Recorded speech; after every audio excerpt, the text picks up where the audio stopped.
Welcome you all in Ranjana classes. स्वागत है आप सबका रंजना क्लासेस में। ये हमारी सीडीपी की क्लास है। आज का हमारा जो टॉपिक है कोहलबर्ग्स थ्योरी ऑफ मॉरल डेवलपमेंट। हाँ जी, तो कोहलबर्ग्स ने अपनी थ्योरी में कितने लेवल दिए हैं? 3। स्टेजेस कुल कितनी दी हैं? 6। तो हर एक लेवल में 2 स्टेजेस हैं, इसलिए टोटल स्टेजेस हमारे पास कितनी है? 6। तो ये हमारा पार्ट 2 है। पार्ट फर्स्ट हम कर चुके हैं। पहला लेवल कौन सा है? Pre conventional level. इसको हम क्या बोलते हैं? जो परंपराओं से पहले की अवस्था। इसकी एज कितनी है इस स्टेज की, जो इस लेवल की? 0 to 9 ईयर। 10 साल से पहले का जो बच्चा है वो इसी स्तर में पाया जाता है। इसको बिफोर एडोलेसेंस भी बोलते हैं। तो किशोरावस्था से पहले की अवस्था। इस स्टेज की क्या खासियत है? Rules are imposed by society.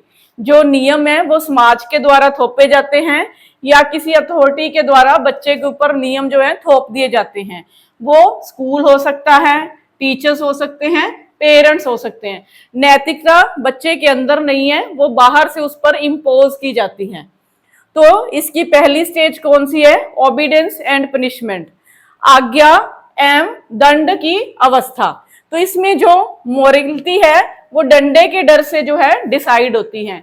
बच्चा नैतिक बिहेवियर करता है, मॉरल बिहेवियर करता है। कारण क्या है उसका? आज्ञा का पालन करता है पेरेंट्स और टीचर्स की जो है डांट से बचने के लिए। तो इसमें हम कह सकते हैं नैतिकता बाहर से डिसाइड होती है।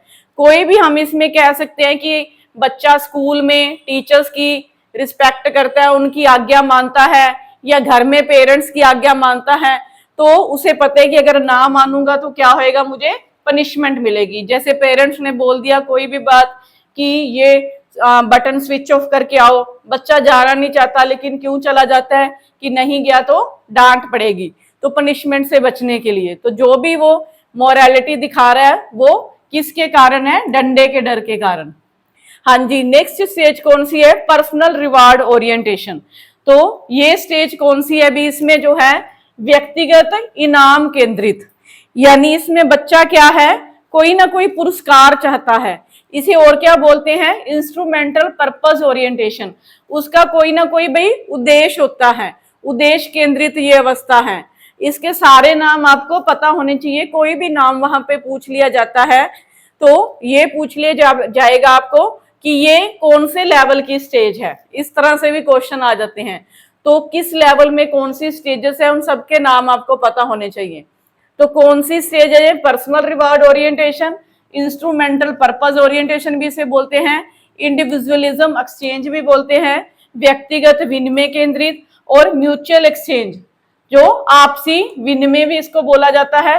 टिट फॉर टैट की स्टेज, यानी अदले बदले की अवस्था भी इसको बोला जाता है। तो ये स्टेज है, इसमें इसकी क्या विशेषता है? इसमें बच्चा कोई भी काम उसको बोलते हो तो वो बोलेगा मैं ये क्यों करूं, why should I have to do this. आपने बोला बेल बजी, आप बोलते हो गेट खोलाओ, तो वो कहता है मैं क्यों जाऊं। आप बोलते हो कि आपको चॉकलेट मिलेगा। या घर में गेस्ट आए, आप बोलते हो पास वाली शॉप से ये चीज ले आओ, बच्चा बोलेगा मैं क्यों जाऊं। आप बोलोगे एक चॉकलेट आप भी ले लेना। तो या फिर इसकी और एग्जाम्पल क्या है कि आप मंदिर में गए थे, कोई आपकी चप्पल पहन के चला गया, आपके स्लीपर चोरी हो गए, आप किसी और की पहन के आ गए, तो ये क्या है? टिट फॉर टैट की स्टेज है। इस तरह आप अपनी मोरालिटी भी चेक कर सकते हो कि आप कौन सी स्टेज में हो।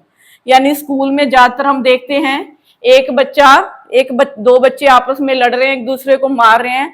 आप पूछते हो क्या हुआ, वो कहता है इसने मेरी नोटबुक फाड़ दी थी इसलिए मैंने इसकी नोटबुक फाड़ दी, इसने मेरे को थप्पड़ मारा मैंने इसको थप्पड़ मारा। तो ये कौन सी स्टेज है? टिट फॉर टैट की स्टेज है।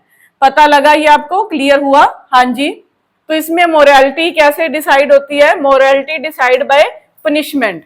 समझ गए? यानी नैतिकता कैसे निर्धारित होएगी? सजा के द्वारा। एक बच्चा मान लो चोरी करता है, तो अगर मान लो उसको डांट पड़ी तो उसके लिए चोरी करना बुरी बात है। पेरेंट्स ने डांटा, बच्चा आगे से चोरी नहीं करेगा।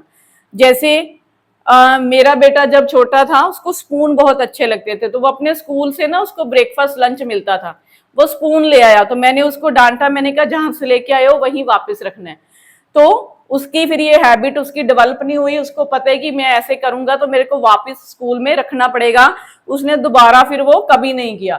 अगर मान लो पेरेंट्स बोले कि बहुत अच्छा है, आप आगे भी देखा करो, कोई चीज अच्छी हो तो ले आया करो, तो बच्चों के लिए स्टीलिंग फिर क्या हो जाएगी, एक अच्छी हैबिट बन जाएगी। तो इस तरह से मोरालिटी कैसे डिसाइड होएगी, पनिशमेंट मिलेगी तो वो चीज बुरी है, पनिशमेंट नहीं मिली तो वो चीज अच्छी है। एक बच्चे ने मान लो चाय का कप गिरा दिया, उसको मार पड़ी, तो उसको पता है कि वो आगे से चाय ध्यान से पिएगा, उसको पता है गिराऊंगा तो मार पड़ेगी। एक बच्चा था उसने गिराया पर उसको एक कप चाय और मिल गई, तो उसको क्या लगा कि चाय गिराना कोई बुरी बात नहीं है। तो यहाँ पे नैतिकता कैसे डिसाइड हो रही है, पनिशमेंट के द्वारा। सजा मिली तो जो हम कह सकते हैं कि वो हैबिट बुरी है, अगर सजा नहीं मिली तो वो उसकी वो हैबिट डेवलप हो जाएगी। तो बच्चे के पालन पोषण में हमें ये चीजें ध्यान में रखनी चाहिए। जब बच्चा छोटा होता है तो हमें देखना चाहिए उसकी सही हैबिट डेवलप हो। हाँ जी, नेक्स्ट स्टेज देखिए, कन्वेंशनल लेवल, जिसको हम क्या बोलते हैं, परंपरागत स्तर। यहाँ पे वो क्या करता है, फॉलो करता है रूल्स जो होते हैं सोसाइटी के, जो ट्रेडिशन होता है सोसाइटी का। तो ये जो परंपराओं का स्तर है, यहाँ पे वो जो भी अब उसे समाज के नियम पता है वह उनको फॉलो करता है। यहाँ पे नियम उसको पता नहीं थे, उसके ऊपर थोपे जा रहे थे, ये करना है ये नहीं करना, बच्चे को पेरेंट्स के द्वारा गाइड किया जा रहा था। यहाँ पे भी अभी भी उसको जो है पेरेंट्स गाइड करेंगे, लेकिन फिर भी उसको कुछ हद तक नॉलेज हो जाती है। 10 से 15 साल का जो बच्चा है वो इस स्टेज में आ जाता है।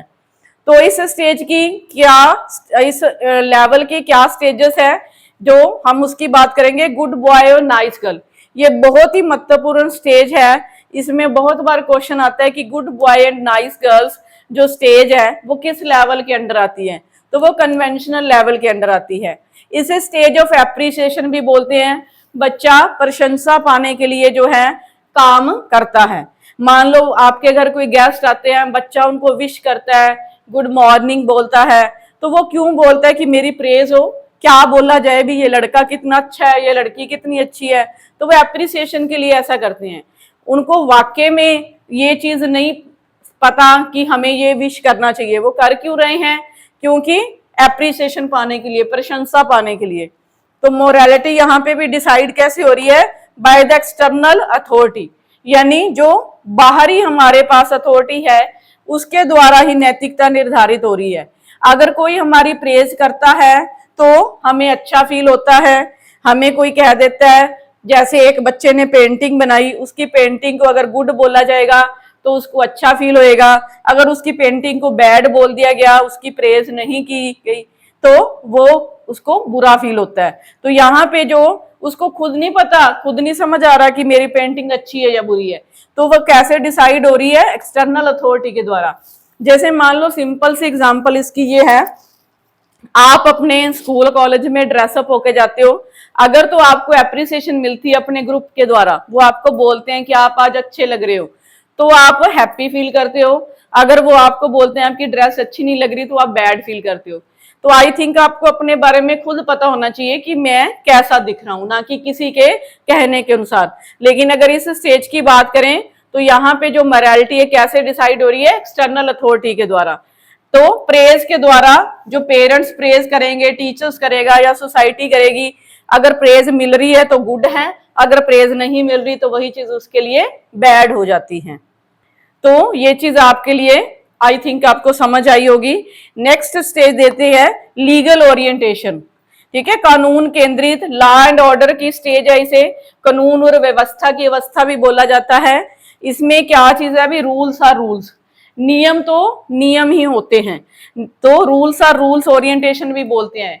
ये नियम केंद्रित जो स्टेज है, इसमें क्या कहता है बच्चा कि follow the rules of the society, कि समाज के नियम हमें मानने चाहिए। तो समाज के नियम उसे पेरेंट्स की गाइडेंस के द्वारा जो है वो उनको मानता है। जैसे हमने हैंड्स की बात की थी, पेरेंट्स या टीचर्स बच्चे को गाइड करते हैं, वो बताते हैं भी हर स्टेज में अगर आप ईमानदार हो तो आपने ईमानदार ही रहना है। तो यहाँ पे जैसे हैंस की बात हम कर रहे हैं, हैंस ने अपनी वाइफ को बचाने के लिए मेडिसिन चुरा ली थी, क्योंकि जो हमें पता है जो शॉपकीपर था उससे 10 गुना ज्यादा प्राइस मांग रहा था, तो तो उसके पास इतने पैसे नहीं थे, इसलिए उसने मेडिसिन चुरा ली थी। तो इस स्टेज में बच्चा क्या कहता है, अगर उसने मेडिसिन चुराई है, चोरी करना बुरी बात है, इसलिए उसको जेल जाना चाहिए। तो ये रूल्स एंड रूल्स की जो स्टेज है। तो इस तरह से इनके नाम आपको जरूर ध्यान में होने चाहिए कि कौन सी स्टेज कौन से लेवल के अंडर आती है। आई होप आपको क्लियर हुआ होगा। आइए एक बार रिवाइज कर लेते हैं क्या किया हमने। कोहलबर्ग्स थ्योरी ऑफ मॉरल डेवलपमेंट का पार्ट 2 किया है, जिसमें टोटल लेवल कितने हैं 3, स्टेजेस कितनी है 6। तो फर्स्ट लेवल में जो 2 स्टेजेस हैं, पहले फर्स्ट लेवल जो हमारा है उसकी एज कितनी है, बिफोर 10 ईयर्स, बिफोर एडोलेसेंस भी बोलते हैं इसको। इसमें जो रूल्स है थोपे जाएंगे किसके द्वारा, समाज के द्वारा, स्कूल के द्वारा, टीचर्स के द्वारा, पेरेंट्स के द्वारा। उसको जैसे हम सिखाते हैं कि ये करना है, ये नहीं करना, तो बच्चा करता क्यों है, आज्ञा का पालन क्यों करता है, सजा से बचने के लिए। फिर वो बदले में, यहाँ पे क्या है, बदले में वो कुछ चाहता है। अगर आप उसको कुछ भी बोलते हो तो वो कहता है इसमें मेरा क्या फायदा होगा। इसे पर्सनल रिवॉर्ड ओरिएंटेशन भी बोलते हैं, इंस्ट्रूमेंटल पर्पस ओरिएंटेशन भी बोलते हैं, इंडिविजुअलिज्म एक्सचेंज भी बोलते हैं, म्यूचुअल एक्सचेंज भी बोलते हैं, टिट फॉर टैट की अवस्था भी इसे बोला जाता है। वो कहता है कि बदले में मुझे क्या मिलेगा, या तो चॉकलेट दो मुझे, जैसे मैंने ये एग्जांपल दी थी कि आपकी चप्पल कोई पहन गया, आप किसी और की पहन के आ गए, तो टिट फॉर टैट की अवस्था है ये। तो किसी ने आपकी नोटबुक फाड़ी, आपने उसकी फाड़ दी। तो यहाँ पे मोरालिटी कैसे डिसाइड हो रही है, पनिशमेंट के द्वारा। चोरी की पनिशमेंट मिली थी, चोरी करना बुरी बात है। अगर चोरी की पनिशमेंट नहीं मिली तो चोरी करना अच्छी बात है।